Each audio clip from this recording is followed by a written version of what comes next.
Okay students, आज करते हैं लामी थ्योरी पर based questions. 3 coplanar forces acting on A particle equilibrium में गिवन है। ठीक है, पी क्यू आर क्या है, हमारे इक्विलिब्रियम फोर्स है। The angle between the first and second is 60। मान लिया ये हमारा क्या है, पी फोर्स है और ये हमारा क्यू फोर्स है। तो ये एंगल क्या बना रहे हैं, 60 बना रहे हैं। And that of between the second and third, second और थर्ड फोर्स के बीच में कितना एंगल है, 150। ठीक है, अब देखो पूरा एंगल क्या होता है, 360 होता है। ये 60 गया, उसमें से 300 बच गया, 300 में से 150 और गया तो कितना बच गया, यानी इसका मतलब हमारा आर और पी के बीच में क्या एंगल बन रहा है, अगेन 150 बन रहा है। ठीक है, क्या कहा इसने, let the forces be P Q R and act at the point O पे एक्ट कर रहे हैं और तीनों फोर्स क्या हैं, इक्विलिब्रियम में। Angle between P and Q क्या है, 60 है और एंगल क्यू और आर के बीच में क्या है, 150। अब ये एंगल हम निकाल सकते हैं, तो ये हमारा आर और पी के बीच में एंगल आ गया 150। Now the forces P Q R acting at point O are in equilibrium. तो हम लामी थ्योरम अप्लाई कर सकते हैं। लामी थ्योरम क्या कहती है कि पी फोर्स जो एक्ट कर रहा है वो किसके प्रोपोर्शनल होगा, साइन ऑफ एंगल जो कि हमारे अदर फोर्सेस एक्ट कर रहे हैं उनके बीच के साइन एंगल के इक्वल होगा, प्रोपोर्शनल होगा। तो P क्या हो गया, साइन 150 हो गया, P is sine 150। Again Q force किसके होगा, अदर साइड्स जो एंगल आपस में बना रही हैं, साइन ऑफ 150। और R किसके इक्वल हो जाएगा, साइन ऑफ 60। ये मिस प्रिंट है, इसको ठीक कर लेना, साइन ऑफ 60 हो जाएगा। अब वैल्यू निकाल लेंगे साइन ऑफ 150, 150 और साइन 60 की, क्या आ गया, 1/2, 1/2, 1/2। यानी हमारा पी क्यू आर किस रेशियो में आ गया, 1 यहाँ पे √3, साइन 60 √3 होता है ना, तो R/√3 यानी 3 फोर्सेज जो हमारे एक्ट कर रहे हैं उनका रेशियो क्या आ गया, 1:1:√3। नेक्स्ट देखो, find the greatest weight which can be supported by 2 light strings making an angle 60 and 45 with the vertical, it being known that either string will break under the tension of W kg weight। क्या कह रहे हैं ये,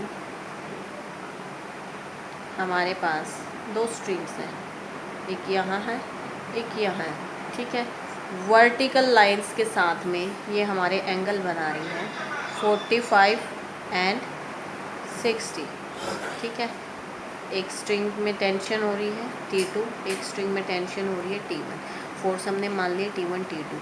अब ये कह रहा है कि W वेट जो है हमारा एक्ट कर रहा है डाउन, तीसरा फोर्स जो है वो नीचे की तरफ है। तो ये रस्सियाँ इस वेट की वजह से कौन सी में ज़्यादा टेंशन होगी, कौन सी स्ट्रिंग हमारी जल्दी टूटेगी, किस वेट की वजह से, यानी इस फोर्स की वजह से।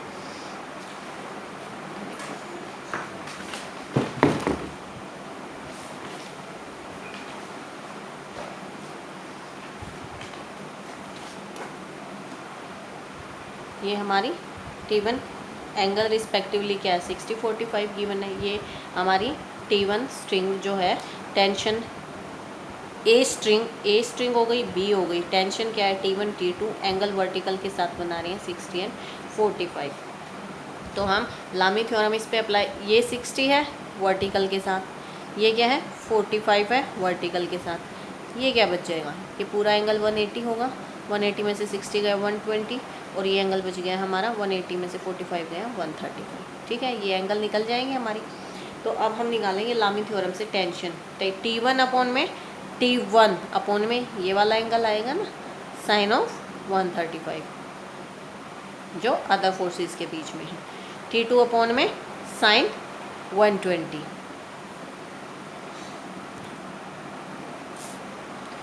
T2 अपॉन में साइन 120 और हमारा P फोर्स जो डाउनवर्ड जिसको हम वेट कह रहे हैं वो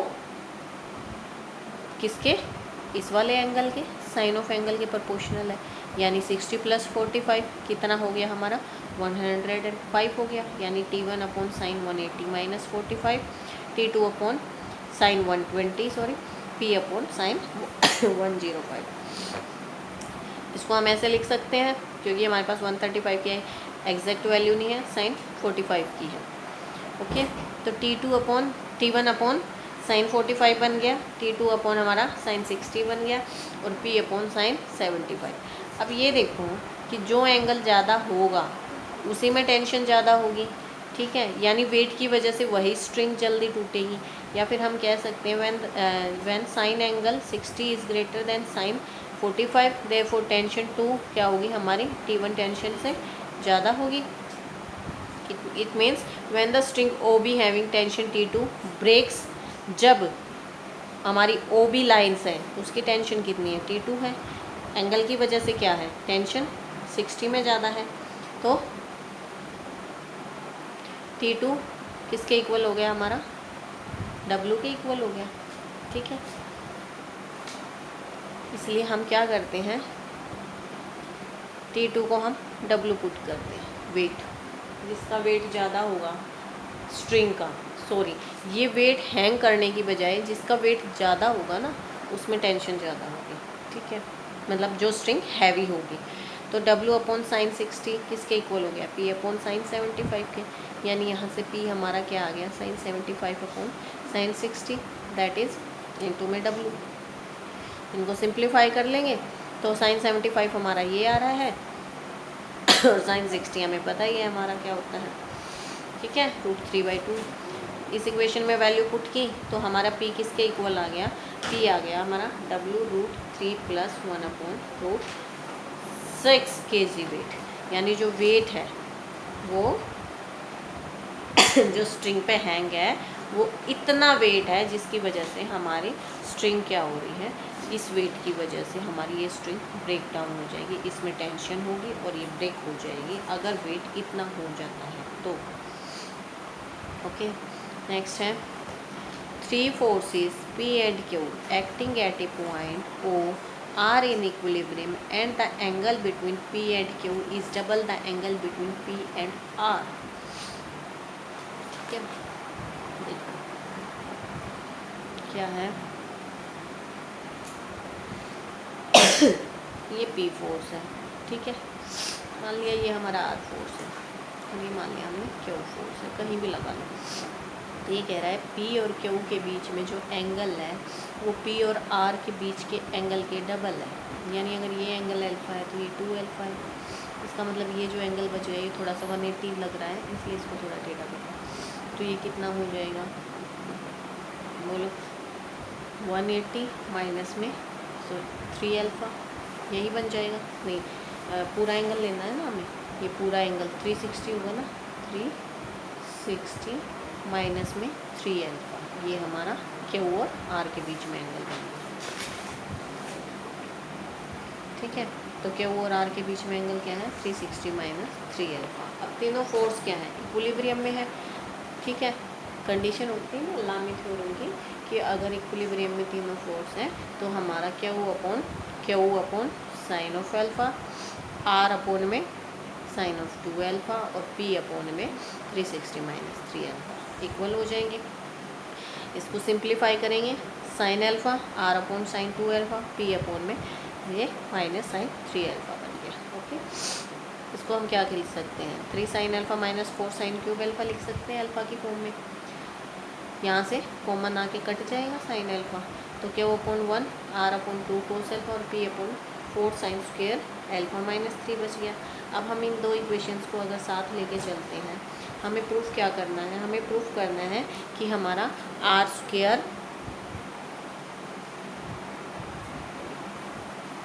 प्रूफ क्या करना है हमें कि हमारा R स्क्वेयर किसके इक्वल है Q इंटू में Q माइनस P, ठीक है। तो हमें क्या लेके चलना है P और Q का रेशियो लेके चलते हैं, P और Q, ठीक है।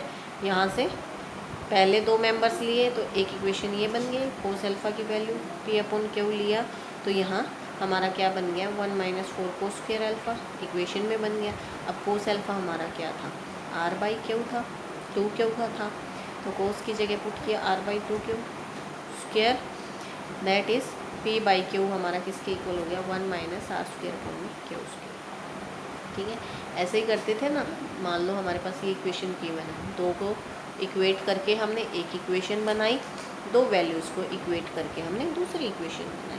तो यहाँ से हमें कोस अल्फ़ा मिला था पहली इक्वेशन से, दूसरी में हमारा कोस आ रहा था, तो हमने यहाँ से वैल्यू पुट की, तो हमारा क्या बन गया p/q इक्वल हो गया q² - r², यानी हमारा r² क्या बन गया q² - p/q, q common.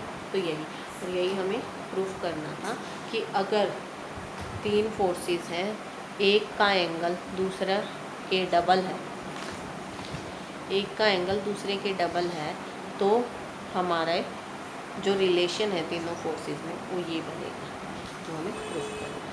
Okay.